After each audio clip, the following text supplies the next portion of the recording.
आज हम लोकतंत्र के उस स्तंभ की बात करने जा रहे हैं जिस पर देश की नींव टिकी है, हमारा चुनाव आयोग। लेकिन क्या हो अगर इसी स्तंभ पर उंगलियां उठने लगे? क्या हो अगर आरोप ये लगे कि देश में वोट डाले नहीं बल्कि चुराए जा रहे हैं? जी हां, कांग्रेस नेता राहुल गांधी ने एक सनसनीखेज प्रेस कॉन्फ्रेंस करके भारतीय चुनाव आयोग पर कुछ ऐसे ही गंभीर आरोप लगाए हैं जिसने पूरे देश की राजनीति में भूचाल ला दिया है। उनका दावा है कि भारत में एक संगठित वोट चोरी की फैक्ट्री चलाई जा रही है। ये कोई छोटा मोटा आरोप नहीं है। राहुल गांधी के मुताबिक ये कुछ लोगों की गलती नहीं बल्कि एक केंद्रीकृत साजिश है। एक ऐसा सिस्टम बनाया गया है जिसमें सॉफ्टवेयर और कॉल सेंटर का इस्तेमाल करके बड़े पैमाने पर वोटर लिस्ट से नाम काटे और जोड़े जा रहे हैं। और निशाना कौन है? राहुल गांधी का आरोप है कि खास तौर पर दलित, आदिवासी, अल्पसंख्यक और पिछड़े वर्ग के उन वोटर्स को टारगेट किया जा रहा है जिन्हें विपक्ष का समर्थन माना जाता है।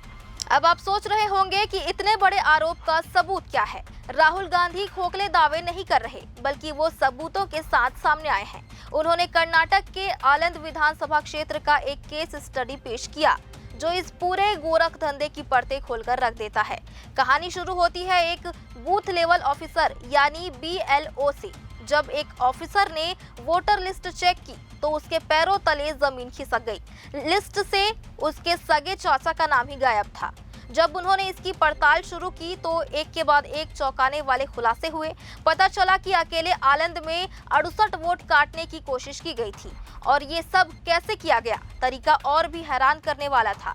वोट काटने के लिए जितने भी आवेदन किए गए वो सब ऑनलाइन थे और कर्नाटक के बाहर के मोबाइल नंबरों से भरे गए थे। ये धांधली खास तौर पर उन बूथों पर की गई जहां कांग्रेस पार्टी पारंपरिक रूप से मजबूत मानी जाती है। राहुल गांधी ने कुछ लोगों के उदाहरण भी दिए जो साजिश के शिकार हुए। एक महिला है गोदाबाई, जिनके नाम का इस्तेमाल करके 12 लोगों के वोट काटने की साजिश हुई और उन्हें इस बात की हवा तक नहीं लगी। एक और व्यक्ति है सूर्यकांत, जिनके नाम पर महज 14 मिनट के अंदर 12 फर्जी विलोपन फॉर्म भर दिए गए।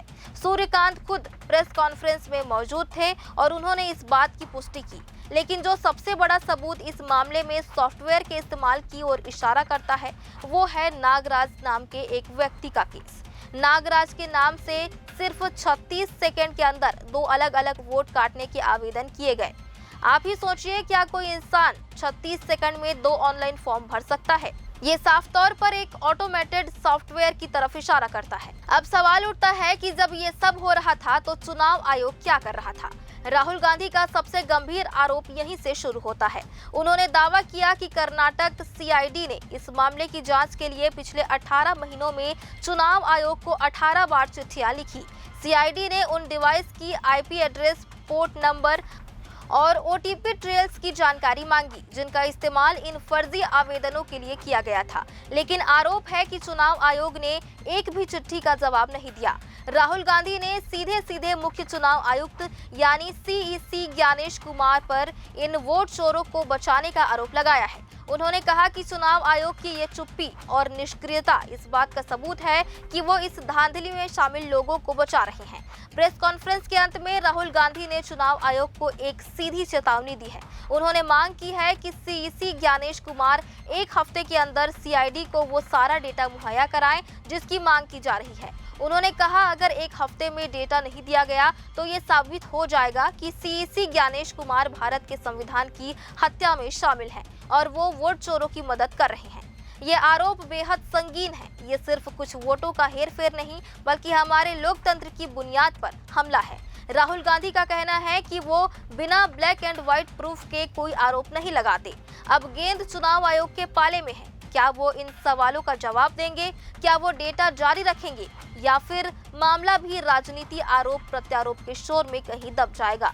इस पूरे मामले पर आपकी क्या राय है? क्या आपको लगता है कि हमारी चुनावी प्रक्रिया में इस तरह की धांधली संभव है?